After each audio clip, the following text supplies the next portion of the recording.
네, 오늘 수요일은 성동구 유창길 한의원의 유창길 원장님 모시고 여러분들과 함께하는 날입니다. 그럼 원장님 바로 만나 뵙겠습니다. 안녕하세요, 원장님. 네, 안녕하십니까. 네, 반갑습니다. 네, 오늘 정말 봄바람이 아주 따스하게 불던데요. 네. 네, 이렇게 봄에 또 원장님과 함께 미니 강의 이어나가 보도록 하겠습니다. 오늘 역시 원장님께서 전문 진료하고 계신 류마티스 질환과 턱관절 질환에 대해 쭉 알아보겠습니다. 네, 턱관절 치료 뒤에 호전되신 분들의 실제 치료 사례들을 함께 듣고 있는데요. 오늘 말씀해 주실 분의 사례는 어떤 건가요? 네, 오늘은 턱관절 치료를 통해서 만성적인 고질적인 증상들이 치료된 사례들에 대해서 소개해드리는 네 번째 시간입니다.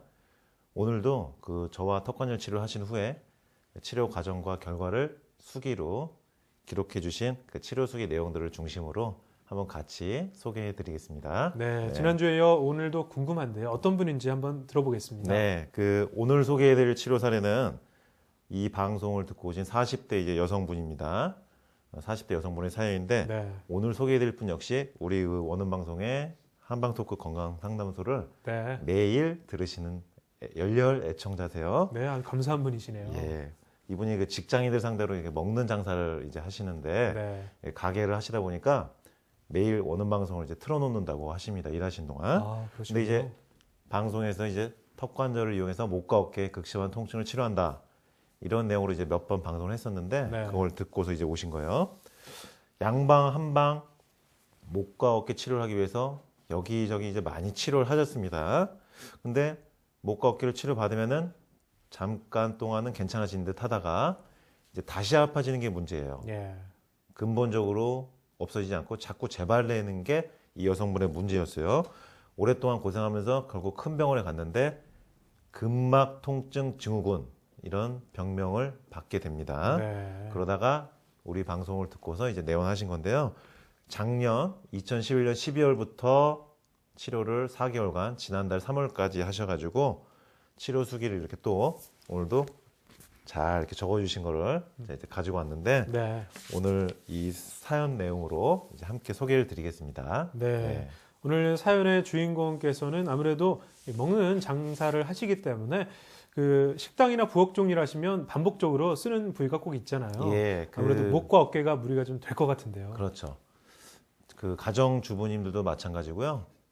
그리고 이렇게 식당 쪽 운영하신 분들 또는 한자재로 옷을 만드신 분들이 또 많더라고요. 예. 저희 방송 들으신 분들 중에서 패션이나 의류, 한복 이런 옷을 만드시는 작업을 하신 분들이 많더라고요. 네. 그분들 역시 재봉틀 미싱 동작 그리고 식당이나 이런 가게를 운영하신 분들은 음식 준비나 이렇게 그릇 세척하는 동작들 목과 어깨에 무리가 많이 갑니다. 네. 그러다 보니까 이분도 문제가 온 겁니다.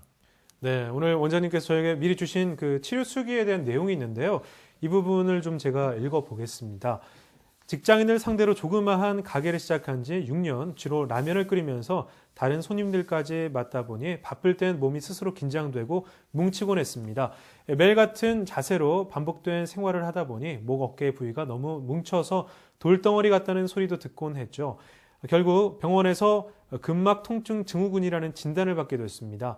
여기저기 병원을 다니면서 치료를 받았지만 일시적으로는 좀 낫지만 통증은 다시 재발하면서 계속됐다라고 써주셨네요. 네, 6년 동안 이렇게 장사를 이렇게 열심히 하시다 보니까 네. 자신의 몸을 돌보지 못하고 열심히 살다 보니까 목과 어깨가 돌덩어리처럼 이제 단단하게 굳어지면서 근막 통증 증후군이라는 병명이 이제 내려진 겁니다.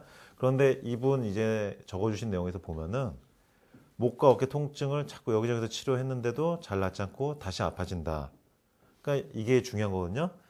목과 어깨 아파서 목과 어깨를 치료했는데 열심히 목과 어깨 부위를 치료했는데도 다시 아파진다. 반복된다는 것은 근본 원인이 다른 데 있을 수 있다. 다른 부위에 치료할 열쇠가 있을 수 있다는 뜻이 됩니다. 네. 이분 처음 한의원에 오신 날 얼굴을 딱 봤더니 입술이 한쪽으로 올라가셨어요. 본인도 평소에 사진을 찍으면은 자기 얼굴 표정에서 입술이 웃을 때 한쪽으로 올라간 걸 알고 계시더라고요. 네. 입술이 한쪽으로 올라간다는 것은 턱관절이 틀어진 것을 의미합니다. 입술이 한쪽으로 올라간다는 것은 턱관절의 좌우가 틀어졌다는 것을 의미하는 거예요. 제가 여러 번 강조해서 말씀드렸습니다. 이 여성분의 턱관절이 틀어진 상태에서 목과 어깨를 아무리 치료를 해봐도 낫지 않는 거예요. 네. 목과 어깨에만 매달리니까 낫지 않는다. 그래서 원인은 턱관절까지 올라온 턱관절의 비대칭, 턱관절의 불균형부터 잡았어야 되는 겁니다. 네. 오늘 이 치료 수기의 주인공께서 적어주신 부분이 있는데요. 한의원에 진료를 받으러 간 첫날 엑스레이 사진을 찍어보니 목과 어깨, 척추, 골반이 어느 정도 틀어졌는지 알 수 있었다. 특히 평소에 사진을 찍고 내 얼굴 표정을 보면 한쪽 입술이 약간 올라갔었는데 그게 턱관절이 원인이었다는 것을 그날 처음 알게 됐다라고 회상을 하셨네요. 예, 여기 적어주신 것처럼 본인 사진 찍었을 때 네. 입술이 한쪽 올라간 걸 알고 계셨죠. 처음 오신 날 엑스레이를 척추, 두개골, 목뼈, 골반까지 이렇게 다 찍어봤더니 두개골이 한쪽으로 기울고요. 두개골이 기울다 보니까 턱관절 틀어지고 입술이 한쪽으로 쏠리게 되죠. 두개골, 턱관절, 어깨가 틀어지고 척추가 한쪽으로 휘고 골반이 틀어지다 보니까 목과 어깨가 통증이 지속되면서 돌덩어리처럼 굳는데 이분 같은 경우는 목과 어깨를 그 음식점을 하면서 굳어지는 상태에서 두개골로 올라오고 턱관절까지 올라온 겁니다. 네. 그러니까 목 어깨부터 위로 올라온 거예요. 그러니까 이런 경우는 병은 밑에서부터 위로 올라왔기 때문에 치료는 위에서부터 밑으로 내려가야 된다. 그런데 목 어깨가 아픈 상태에서 턱관절까지 틀어짐을 유발한 상태에서 턱관절은 그대로 놔두고 목 어깨만 치료하니까 잠깐 괜찮은 듯 하다가 다시 아파지는 거예요. 이분 턱관절 장치를 매일 입안에 착용하면서 한의원에 주 1회에서 2회 나오시면서 다른 침이나 부항, 다른 한방치료까지 같이 겸해서 했는데요. 한 달 만에 90% 이상 줄어들어 버렸어요. 네. 통증이. 왜 그러냐면은 턱관절을 그동안 건드리지 않았었는데 저하고 치료하면서 턱관절을 제가 잡아드리니까 한 달 안에 전에는 그렇게 치료해도 10% 20% 좀 줄다가 다시 재발하던 통증이 90% 이상 어이없게 좋아지는 거예요. 네. 어이없게. 왜냐면은 턱관절을 건드리지 않았었기 때문에 목 어깨에서 시작돼서 턱관절까지 올라왔는데 위까지 올라온 턱관절은 건드리지 않고 목 어깨만 치료하니까 꿈쩍도 안 하던 게 턱에서부터 잡아서 내려가니까 턱, 두개골, 목 어깨가 잡히면서 통증이 한 달 만에 어이없게도 금방 좋아져 버린 겁니다. 네. 자, 이분이 어떻게 느꼈는지 또 해당 부분을 읽어보겠습니다. 원인을 모르고 아픈 부위만 치료를 했으니 목과 어깨 통증이 반복될 수밖에 없었다. 특히 수면 중 실리콘 재질의 턱관절 장치를 입에 넣고 자는데 처음에 너무 아파 음식물 씹기조차 힘들었었다. 차츰차츰 틀어진 턱이 균형이 맞으니까 음식물 씹는 게 편하고 또 치아 사이 틈도 없어지면서 가지런히 정리돼 치아 예쁘다는 소리를 듣게 됐다고 하셨고요. 몸소 느끼면서 치료를 하다 보니 손님들께도 이야기를 해주기도 하고 한의원 연락처를 물어보신 분도 있다고 합니다.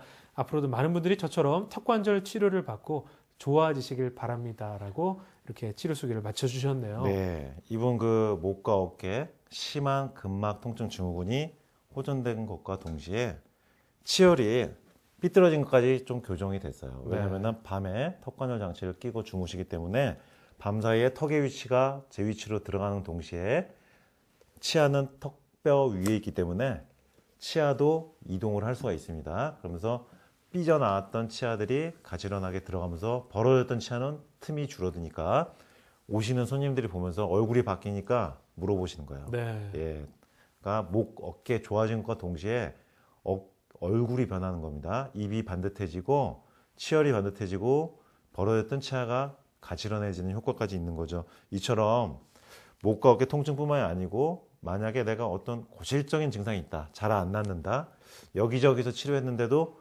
그렇게 반응이 없고 잠시뿐이다, 이런 분들은 한번 확인해 보시는 게 좋아요. 네. 거울에서 봤을 때 입술이 한쪽으로 틀어지지 않았나, 눈의 좌우가 크기가 다르지 않은가, 눈이 한쪽만 쌍꺼풀만 지지 않는가, 귀가 좌우의 높이 차이가 다르지 않은가, 이렇게 코가 한쪽으로 휘는 경우도 있습니다. 네. 이렇게 얼굴을 봤을 때 좌우하면 비대칭이 있으면은 턱관절이 원인인 경우가 있으니까 고질적인 증상이 안 날 때는 턱관절을 치료했을 때 좋아질 수 있다는 사실을 꼭 기억을 해주시면 좋겠습니다. 네.